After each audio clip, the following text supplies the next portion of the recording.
The station known as Null Apex hung in the dark between four star systems like a rusted jewel, its corridors wide enough to fit a ground freight hauler end to end. It had been built generations ago as a neutral summit ground, a place where civilizations could speak without weapons drawn. Tonight, for the first time in 40 years, all five great powers of the contested reach had sent their highest commanders to the same table. The occasion: humanity. Captain Vorzon of the Keth hegemony arrived first, as he always did, because arriving first meant controlling the room. He was tall by any standard, nearly 2.5 meters of angular gray bone and slow, calculating eyes, and he chose the seat that faced the door deliberately.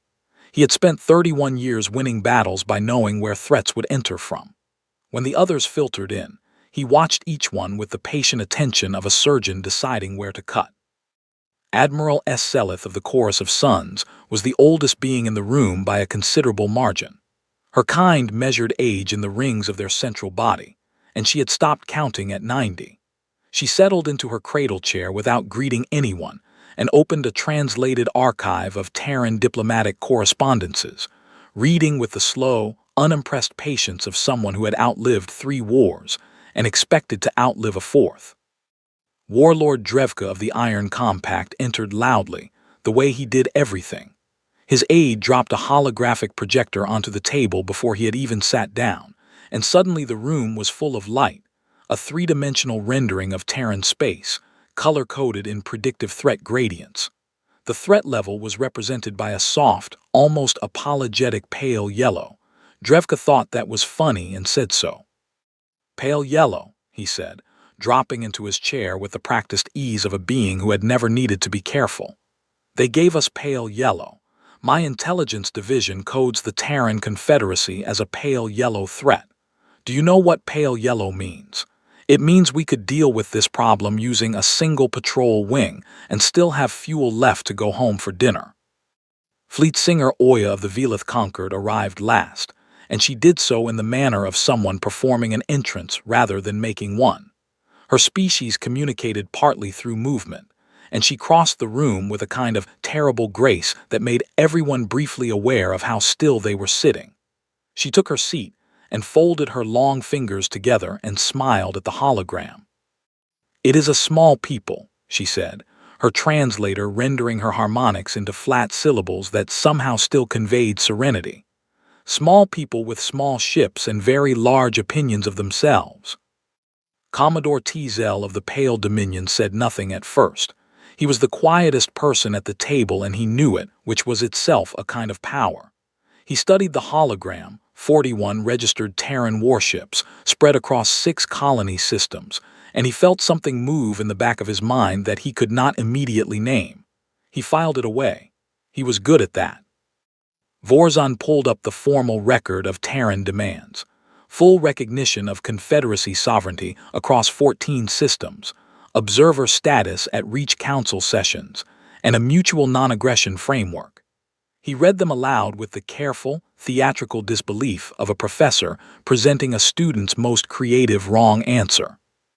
The room laughed, not politely, not diplomatically. They laughed the way people laugh when something is so absurd it circles back around to being almost charming. Drevka actually struck the table. Oya covered her mouth and made a sound like wind through crystal. Even ancient S. Selith made a low, rumbling noise in her chest that her translator eventually rendered as "how delightful." Tezel did not laugh. He watched the pale yellow bleed across the holographic map and thought about the thing in the back of his mind that still did not have a name. Ambassador Yale Okonkwo arrived at Null Apex on a ship that the docking authority flagged as a civilian courier, registered to a transport consortium based out of the Terran colony of Calder's Rest. She carried no weapons. She brought no security detail.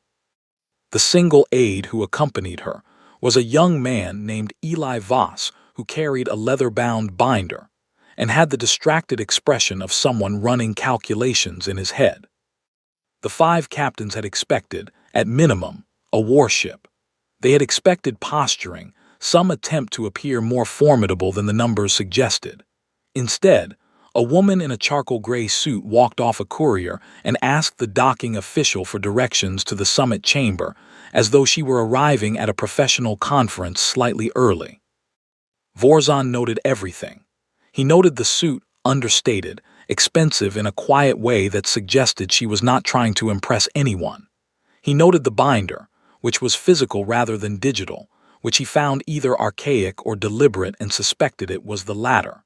He noted, most of all, that she made eye contact with each of them as she entered the room and held it for exactly long enough to register as confident without tipping into aggression. He had trained intelligence officers for 20 years, and he could count on one hand the number of people who had mastered that particular beat. She sat down. She opened the binder. She placed the same document on the table that they had already received through diplomatic channels, the Terran Confederacy's formal proposal, and she said, "I think you've had a chance to review this. I won't read it to you.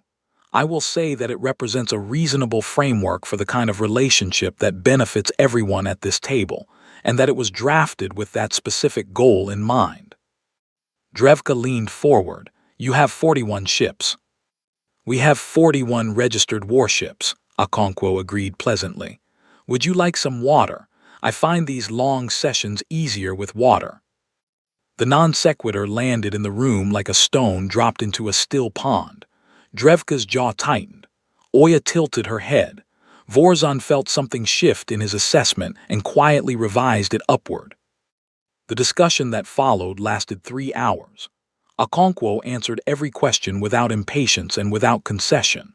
When Selith suggested, with the polished condescension of 9 decades, that the Terran Confederacy did not yet have the standing to request observer status, Okonkwo nodded thoughtfully and said, "That's a framing worth examining," and then, over the following 6 minutes, examined it so thoroughly that Selith stopped speaking and simply listened.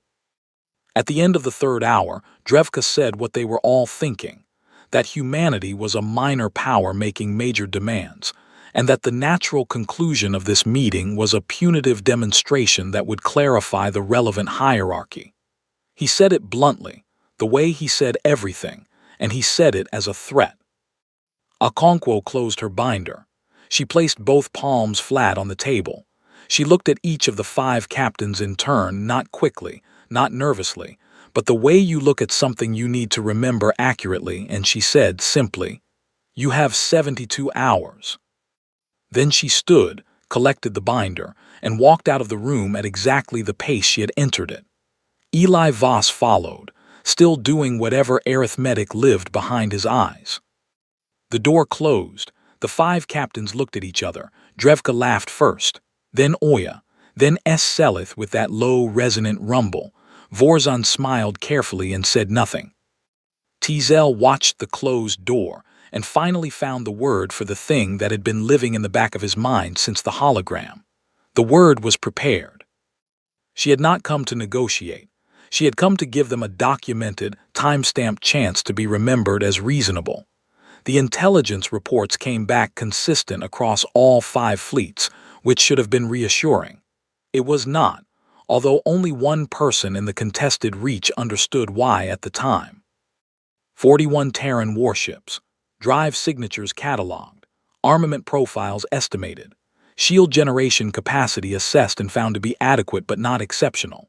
6 colony systems, the largest being Calder's Rest, a world notable primarily for its industrial output, which the Keth Hegemony's analysts had summarized as extensive civilian manufacturing infrastructure, no strategic significance. The chorus of Sun's assessors had called it an ore processing economy. The Iron Compact had not bothered to assess it at all. On Calder's Rest, in the 7 hours following Okonkwo's departure from Null Apex, 34,000 workers across 11 shipyard complexes reported for shifts they had been pre-scheduled for 6 months earlier. They did not discuss this publicly. They did not need to. The scheduling had been done. The parts had been fabricated and stored. The conversion templates had been loaded, tested, revised, tested again. Eli Voss's arithmetic, it turned out, had not been theoretical. The Meridian-class bulk freighters that formed the backbone of the Calder's Rest shipping economy were large ships. each one roughly 4 times the displacement of a standard Terran warship, built to carry 300,000 tons of ore through jump-capable space. They were not fast. They were not elegant. What they were was structural. The engineers who had designed them had overbuilt every load-bearing component by a factor of 3, because the cost of a catastrophic failure in deep space outweighed the cost of extra material. And so every Meridian-class ship had a frame that could, with modification, absorb weapons fire that would split a dedicated warship in half. The passenger liner Constance Whitaker had carried 600 people between Calder's Rest and the Terran core worlds for 11 years. In 11 hours, her interior was stripped to the frame and replaced with a launch bay capable of deploying 36 unmanned intercept platforms. Her hull plating was supplemented with reactive panels that the Terran Defense Corps had been quietly stockpiling in a warehouse registered to a refrigeration company. She did not look like a warship when the work was done. She looked like a passenger liner with something wrong with her silhouette, which was almost worse. There were others. The atmospheric processing platforms that kept 3 of humanity's colony worlds breathable had been designed with the specific understanding that they might need to be relocated in an emergency. And so, they had drive systems robust enough to move something the size of a city block through space at meaningful velocity. The engineers who had quietly fitted them with long-range siege platforms had done so under a project name that translated, in the dry idiom of Terran bureaucracy, as Contingency Infrastructure Review. Vorzan's probes had recorded all of this. The data was in his intelligence division's archives. The problem was not that the data did not exist. The problem was that no analyst had been asked to look at civilian manufacturing infrastructure and ask, what if they were building toward this? The question had never been on the form. The form asked about warships, weapons, military installations. The form had been designed by people who had fought other civilizations that kept their military and their civilian economies in separate columns, because that was how civilizations worked. Humanity had not separated the columns. On the 71st hour after Okonkwo's departure, the jump-capable civilian freighter Absalom Ridge transmitted a routine shipping manifest to the Calder's Rest Traffic Authority. The manifest listed general cargo. The traffic authority logged it without review. No one looked at what was in the hold because no one had been asked to look at what was in civilian freighter holds, because civilian freighter holds were not, by definition, a military matter. The 72nd hour arrived. The 5 captains, having formalized their joint punitive strike plan over 3 rounds of negotiations that had felt more like a celebration, gave the order to cross into Terran space. Commodore Teasel gave the order with everyone else. He had not shared what he had been thinking since the meeting. He was not certain enough yet. He told himself he was not certain enough yet. The joint fleet crossed the border marker into Terran space at 400 station time, which Drevka had chosen because he liked the symbolism of striking before dawn, even in a context where dawn was not a meaningful concept. The fleet numbered 212 ships. The combined naval force of 5 great powers, coordinated through a joint command structure that had taken 40 hours of argument to establish, and was already showing the stress fractures that came from mixing 5 different command cultures in a single chain of authority. Vorzan had insisted on leading the sensor advance. His lead ships were the finest long-range reconnaissance platforms in the Keth hegemony's inventory, low signature, fast, and equipped with the most comprehensive sensor arrays that money and 3 decades of technological investment could produce. They crossed the border 12 minutes ahead of the main fleet and began their sweep of Terran space at Vorzan's personal instruction, looking for the 41 warships they expected to find and planning the most efficient tactical response to each of the 6 scenarios his division had modeled. The first anomalous reading came at 4:16. One of his sensor operators, a young Keth named Wren who had been with the intelligence division for 8 months and had not yet learned to sound casual when something surprised her, broke communication protocol and said out loud on an open channel, "Captain, that can't be right." Vorzan crossed the bridge in 4 strides. The display showed a mass signature reading that his sensors had flagged with a notation he had never seen in active service before, a notation that meant the number was beyond the expected parameters of the sensor and had been algorithmically capped to prevent display errors. Ren ran the diagnostic twice. The diagnostic came back clean. The number was not a display error. He ordered a full-spectrum sweep. The results took 9 minutes to compile, which was 3 times longer than usual because the processing cores kept returning verification requests before committing to the output. When the full picture appeared on the main display, the bridge of the most sophisticated reconnaissance vessel in the Keth hegemony went completely silent. The silence lasted 4 seconds. Then Vorzan said very quietly, "Get me Admiral S. Selith and Drevka, and all of them now." The mass signatures were wrong. Not slightly wrong, not within an acceptable margin of error, categorically, foundationally wrong in a way that suggested the baseline assumption had been wrong. The drive signatures were wrong in a different way. They were familiar, jump-capable civilian drives, the kind his analysts had dismissed as non-threatening, but there were hundreds of them, and they were moving in formation. Formations were not something civilian ships did. Fleetsinger Oya received the sensor data on the bridge of her flagship and stood very still for a long time. Her species processed shock through stillness rather than motion, and the bridge crew had learned over many years to leave her alone when she went still like this. The data showed something that her aesthetic philosophy had never accounted for: an army assembled not from purpose-built instruments of war, but from the repurposed wreckage of an entire civilization's working life. Haulers, liners, processors, tankers, things that existed not because anyone had planned a war, but because people had needed to move ore and breathe air and cross the distance between stars. There was a word in Oya's language that translated approximately as the thing that is beautiful precisely because it was never meant to be. She had used it to describe music and architecture, and once, memorably, a particularly elegant navigational solution in a tight asteroid field. She did not use it now.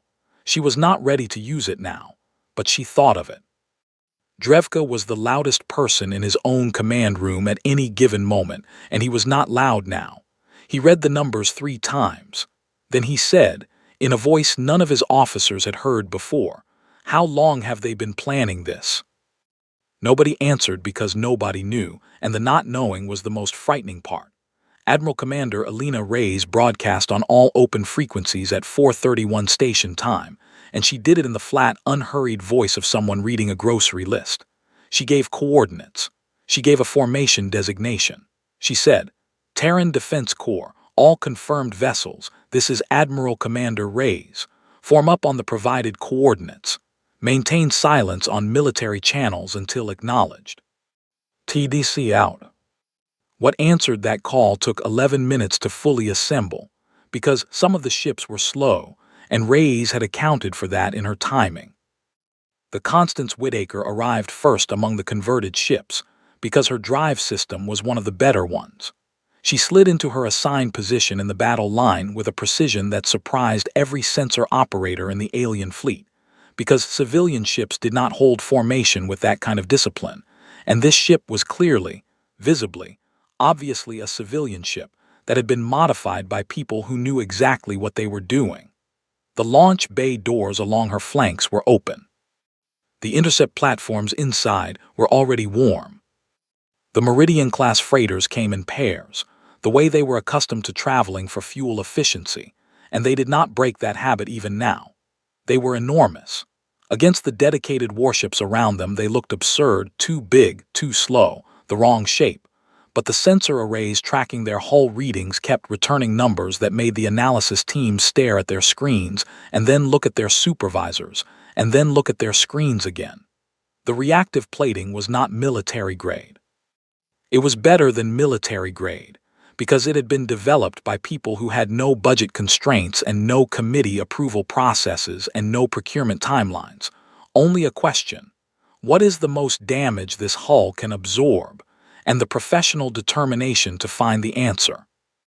The atmospheric processors came last. They moved with the geological patience of objects that had spent decades hovering above colony worlds and were not in a hurry.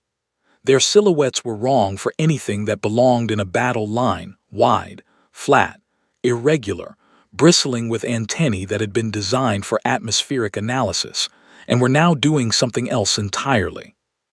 The weapons arrays they carried had been fitted by people who understood both atmospheric physics and the mathematics of orbital bombardment. Because, in the Terran Confederacy, those people sometimes turned out to be the same person. 509 ships, of every size, every profile, every design provenance. Haulers and liners and processors and tankers, and yes, 41 warships, sitting in the line exactly where they always would have been, no longer remarkable in any way except by contrast. The alien fleet's combined sensor output had never been designed to process a formation like this.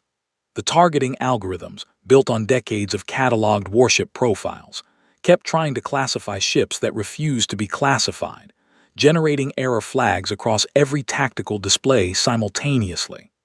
Drevka's weapons officer spent 4 minutes trying to get a clean targeting solution on the nearest Terran ship before realizing that the problem was not his equipment. The problem was that the ship he was targeting had no standard profile, because it had never been designed to have one. On the bridge of the Joint Command vessel, Vorzon stood at the main display and looked at the battle line that stretched 2 light seconds across the dark, and he felt, for the first time in his career, the specific sensation of having been completely and thoroughly outthought. Not outgunned, he was not yet certain about that. Outthought.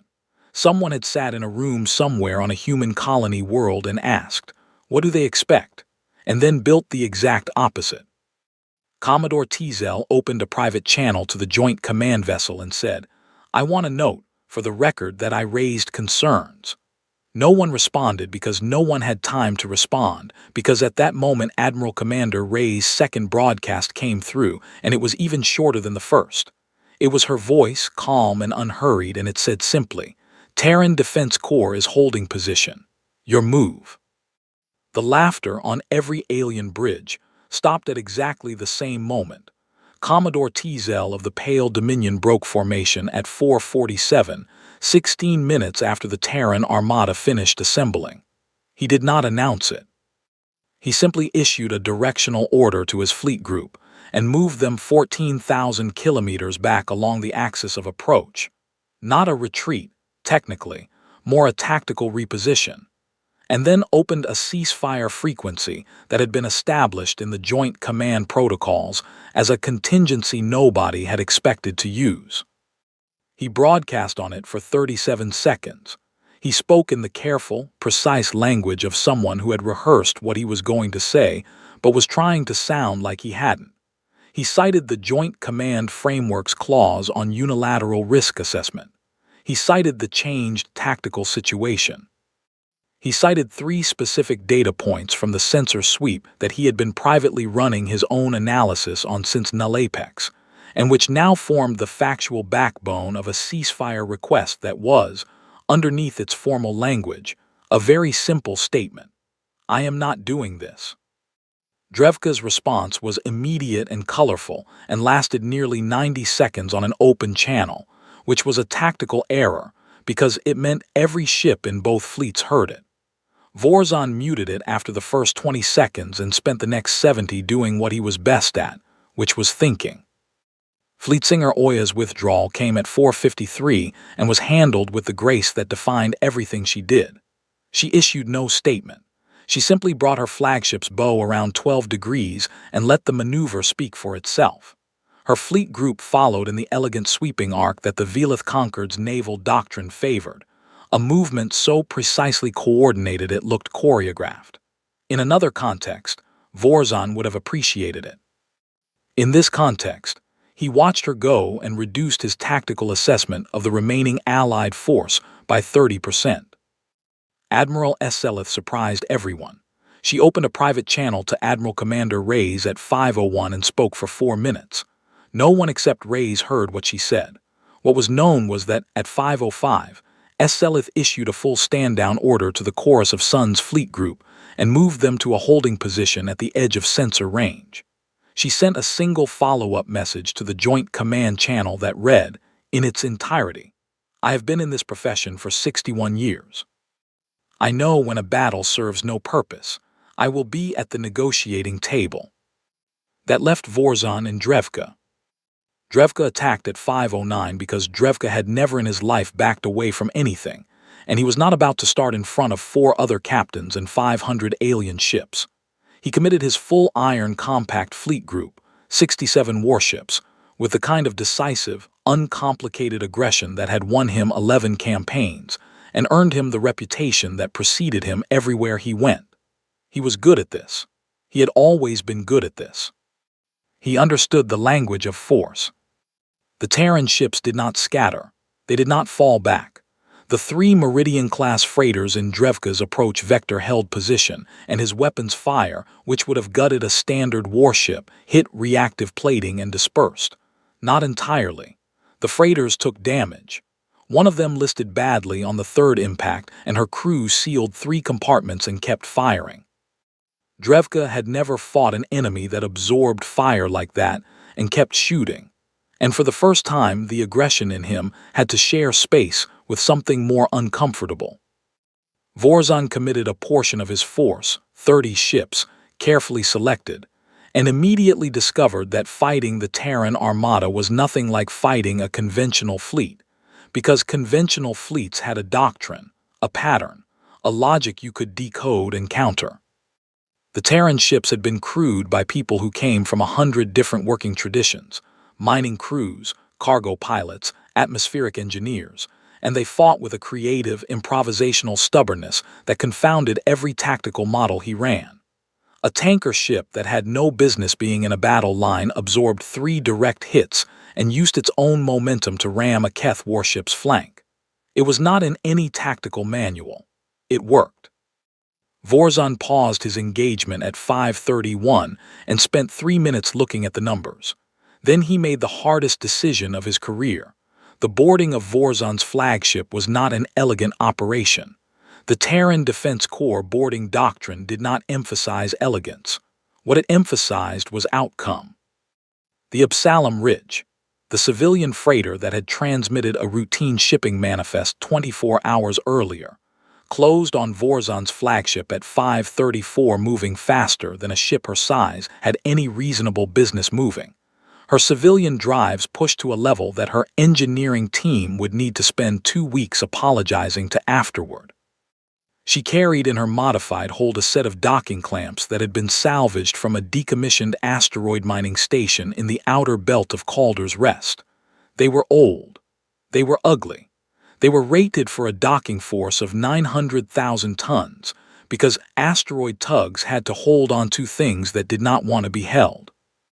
They engaged Vorzan's flagship at 5:36 with a sound that every crew member on both vessels later described as something between a geological event and the end of an argument. The Absalom Ridge's hull groaned. 3 of the clamps sheared off on impact, and one embedded itself 17 centimeters into the flagship's hull plating. The remaining clamps held. The tactical team that had designed this approach had determined that 4 clamps were the minimum necessary for a stable boarding bridge, and had brought 7, because they were human beings and human beings plan for failure as a professional habit. Vorzan's security teams responded quickly and professionally, and found themselves defending corridors against people who had spent their working lives in the confined, 3-dimensional spaces of industrial ships, and who navigated complex interior environments the way other beings navigated open ground. The boarding team from the Absalom Ridge were not soldiers in any formal sense. They were dock workers and cargo specialists, and 2 engineers who had volunteered, because the alternative was watching from outside. And they moved through Vorzan's flagship with a calm, determined competence that his security teams found deeply unsettling, because it did not resemble any threat profile they had trained for. The bridge fell at 5:49. Vorzan was not there. He had moved to a secondary command position when the clamps hit, which was correct tactical procedure. They found him there at 5:57. He was sitting in the command chair, and when the lead member of the boarding team entered, a heavy-set woman named Corporal Adiz Mensa, who was technically on secondment from the Calder's Rest Port Authority and whose uniform still had a Port Authority patch on the left shoulder. He looked at her for a long moment and then said, in translated standard, "You planned this for a very long time." Mensa looked at the patch on her shoulder and then at him and said, "Since before you had our file, Captain." Drevka's engagement ended less cleanly and more loudly, which suited him and did not suit his fleet. The Iron Compact warships were aggressive and capable, and had the tactical unity of a force that had trained together for years, and none of that mattered against ships crewed by people who had decided collectively and individually that they were not going to lose. The Meridian-class freighters that absorbed his fire kept absorbing it. When one of them finally went dark, the third one, the one that had listed badly early in the fight, her crew had already been evacuated, and she was running on automation, and the automation kept her firing for an additional 19 minutes before the systems finally failed. A ghost ship, a converted ore freighter, running on timer loops and stubbornness, continuing to fight after her crew was safe. Drevka watched it happen on his display and said nothing for a very long time. At 6:14, with 41 of his 67 ships damaged and 9 destroyed, Drevka broadcast a withdrawal order. He said it in the flat tone of someone doing something that physically hurts. His fleet turned and ran the numbers on available jump points, and they went, and the space where the Iron Compact had been became very quiet. When the last enemy ship cleared the engagement zone, Reyes broadcast 2 words on the joint channel: TDC, stand down. No celebration, no speech. Just the order and then silence, and then across 509 ships people sat down in their chairs and looked at their hands and breathed. The rebuilt summit chamber at Null Apex was quieter than it had been. The holographic projectors were gone. The displays were smaller, more utilitarian, turned toward function rather than demonstration.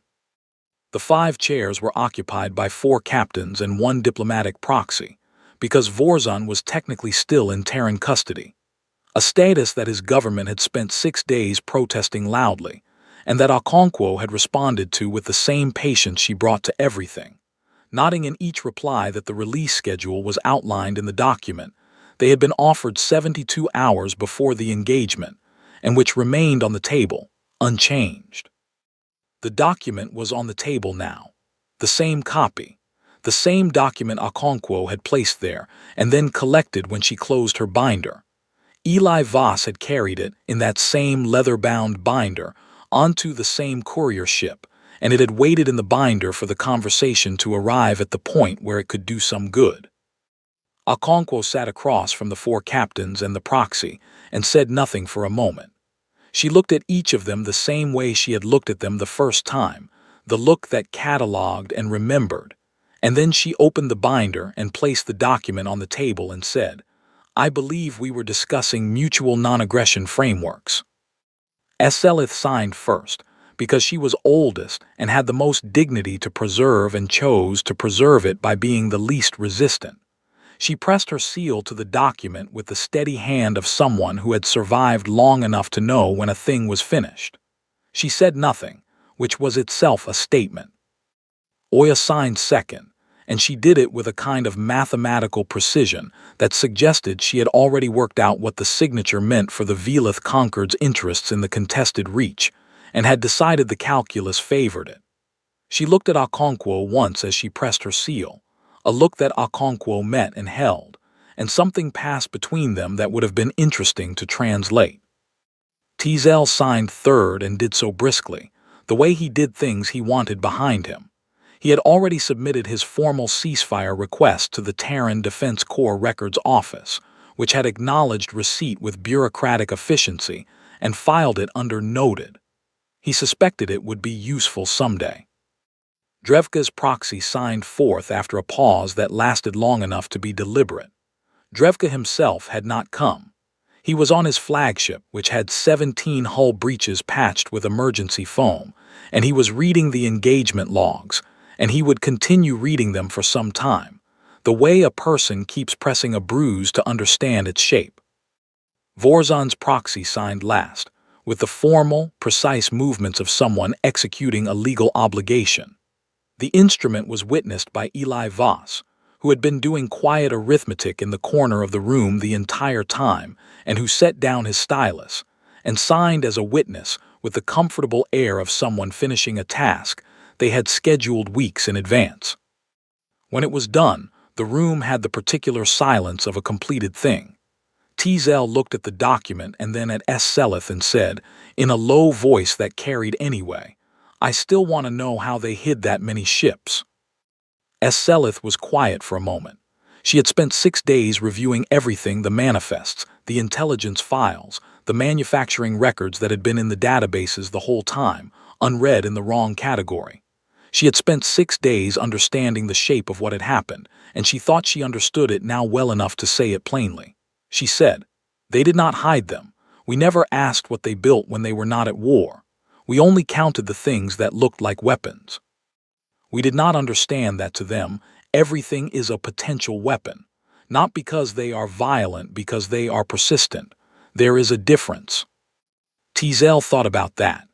Oya thought about the word in her language that meant beautiful because it was never meant to be. Drevka's proxy looked at the wall. Ambassador Okonkwo closed the binder, stood, and thanked them all for their time in the measured tone of someone who had been certain of this outcome since before she boarded the courier ship at Calder's Rest. She shook hands with each of them, a human gesture that none of them had learned but all of them accepted, and she walked to the door. At the door she paused, which she had not done the first time.